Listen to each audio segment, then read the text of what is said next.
देख रहे हैं लखनऊ अपराध और मैं हूं आपके साथ मानवी ठाकुर। चलिए शुरुआत करते हैं आज की खास खबरों के साथ। उत्तर प्रदेश के जालौन जिले के राजपुरा गांव में अंबेडकर पाठशाला चला रहे हैं सुखराम जी। उनका कहना है देश में लोग शिक्षित होंगे तो देश का उत्थान होगा। कहीं ना कहीं लोग अशिक्षित हैं, इसलिए हमने अभी अंबेडकर पाठशाला शुरू की है जिसमें गरीब बच्चे अपनी शिक्षा ले सकते हैं। यहाँ पर शिक्षा निःशुल्क दी जाती है। हर रोज 2 घंटे अंबेडकर पाठशाला चलाई जाती है और बच्चों को बहुत सारी ट्रेनिंग भी सिखाई जाती है, खेलना कूदना, दौड़ना, पेंटिंग आदि। पूरी खबर जालौन से ब्यूरो चीफ सत्यवान की रिपोर्ट। खबरों का सिलसिला लगातार जारी है, आप बने रहिए लखनऊ अपराध के साथ। नमस्कार।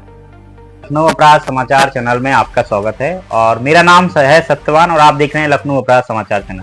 लखनऊ अपराध समाचार चैनल देश के उन लोगों से मिलाता है जो कहीं ना कहीं एक समाज के बदलाव का उत्थान कर रहे हैं।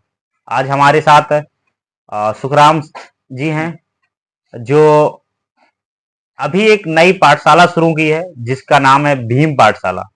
ये गांव के छोटे बच्चों को निःशुल्क पढ़ाते हैं। और पहले ये रेलवे में लेक्चरर कॉलेज में थे और आज ये जब रिटायर्ड हो गए ना तो बच्चों को आज भी कोचिंग पढ़ा रहे हैं। इनका एक बहुत बड़ा बदलाव है। आइए हम इनसे पूछते हैं आखिर क्या चाहते हैं और देश में कैसा बदलाव लाना चाहते हैं। नमस्कार सर, आपका लखनऊ अपराध समाचार चैनल में आपका स्वागत है। तो आपने जो पाठशाला शुरू की तो आपको क्या ख्याल आया और कैसे आपने पाठशाला के लिए एक अलग से प्रेरणा ली, एक अलग से सोच बनाई, उसके बारे में आप बताएंगे। काफी सारे लोग आपको देख रहे हैं।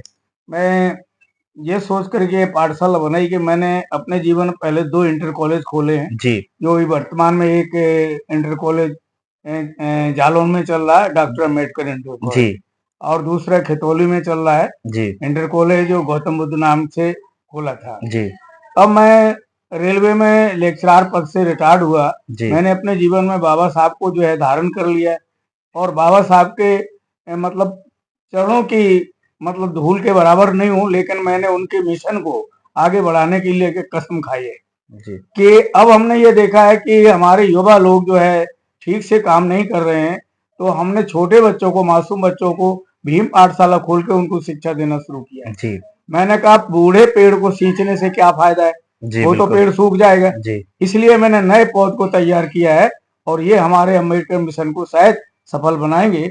इस उद्देश्य से मैंने ये भीम पाठशाला खोली है।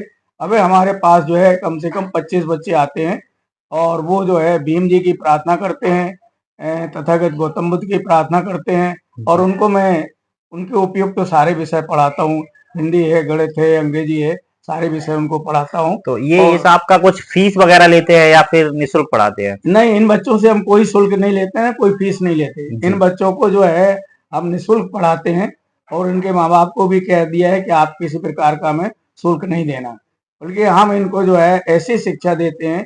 इसके साथ साथ ये जो है अपना कार्य भी आरंभ करें और इसके साथ साथ ये शिक्षित होकर के हमारे मिशन को आगे बढ़ाएं और देश में अच्छा स्थान प्राप्त करें। जी, आप सर ये बताइए कि आपने सबसे पहले आपने क्या शुरू किया? पहले आप क्या थे? आप पूरा पहले परिचय दीजिए, नाम बताइए अपना, फिर आप क्या थे उसके बारे में बताइए। फिर आपने पाठशाला शुरू की, ये बता दिया।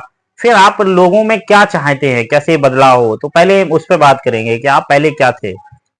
सबसे पहले तो मैं एक किसान का बेटा था जी, और मेरे पिताजी ने जो है यहाँ पर जो है एक मिशन जो चला रखा था जी, कि मेरे पिताजी मतलब बहुत वैसे थे, मतलब 1951 की बात है जी, जब यहाँ जमींदारी का उन्मूलन हुआ था जी, और मेरे पिताजी जमींदारी उन्मूलन में भाग ले रहे थे और उन्होंने ये सोचा था कि हम कुछ बच्चों को पढ़ा लिखा के आगे भेजेंगे। जी, हालांकि वो जो है पढ़े लिखे नहीं थे, तो यहाँ पर जमींदार से उन्होंने एक 4 आंगुल कागज मांगा था कि हमें 4 आंगुल कागज दे दे, हम मीटिंग कर रहे हैं। जी, तो जमींदार ने उनको भगा दिया था और कहा कि अच्छा तुम मीटिंग कर रहे हो। तो उस दिन मेरे पिताजी ने प्रतिज्ञा की थी कि मैं बेटों को पढ़ाऊंगा और 4 अंगुल कागज नहीं, मेरे घर से 4 कुंटल कागज निकलेगा। जी, और उस समय से हम 2 भाई थे, एक परशुराम और दूसरे हम सुखराम। जी, हम दोनों भाई पढ़ लिख करके रेलवे में गए और रेलवे में हमारा भाई साहब असिस्टेंट ऑफिसर से रिटायर्ड हुआ। मैं भी वाइस प्रिंसिपल से रिटायर्ड हुआ इंटर कॉलेज के। और तब से मैंने प्रतिज्ञा की कि मैं अपने पिताजी की पूरी उस चीज को रखूंगा और आज मेरे घर में मेरा एक भतीजा इंजीनियर होकर के रिटायर्ड हुआ भिलाई स्टील प्लांट में। जी मेरे एक नाती है जो इंजीनियर है, एक नाती हमारा और छोटा इंजीनियर है। जी मेरी बहू भी जो है वो काम करती है, मतलब टीचर है। मेरी बेटी टीचर है, मेरा दमाद टीचर है। जी तो लगभग हमारे परिवार के सारे लोग जो है शिक्षित हैं और पोस्ट ग्रेजुएट और एमबीए तक है और जी डॉक्टर भी है।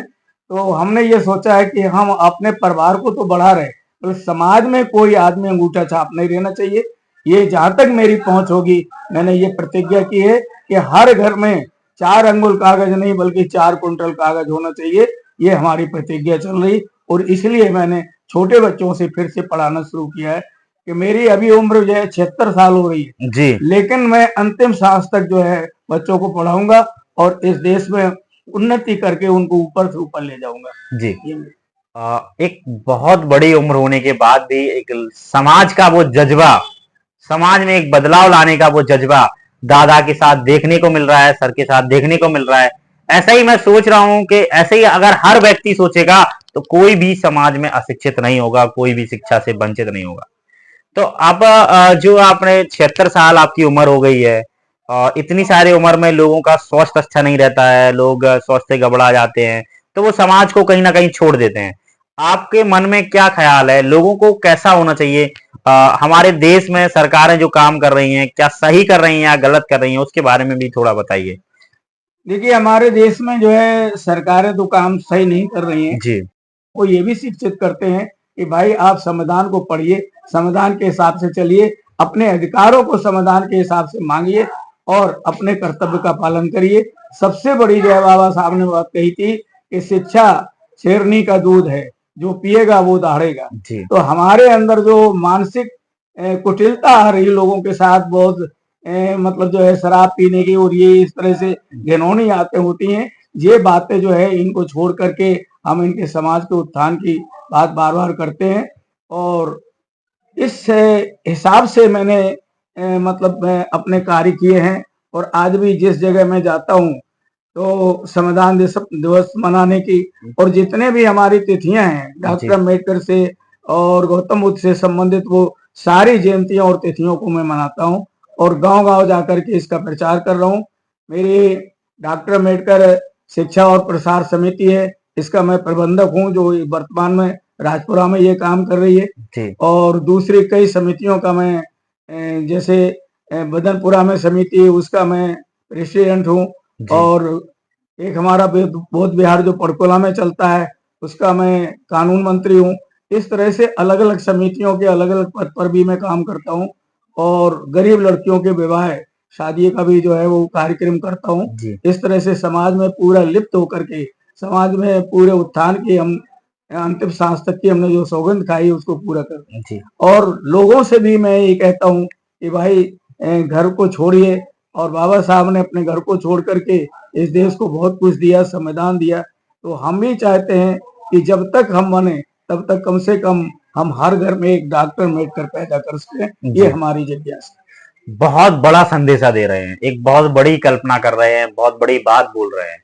ऐसे हर किसी को सोचना चाहिए। सामने दादा ने जितने भी मेडल जीते हैं, प्राइज जीते हैं, सामने आपके सामने लगे हुए हैं, आप देख सकते हैं। कितने सारे प्राइजों को जीता है और कितने सारे लोगों की ये सोच रही होगी और कितना सारा उम्र में ऐसा काम करना, ये बहुत बड़ी बात है। ऐसे ही हम हर रोज ऐसे ही व्यक्तियों से मिलाते रहेंगे ताकि लोगों की आवाज को ऊपर जाए, लोग उठें और अपनी समाज के उत्थान के लिए काम करें।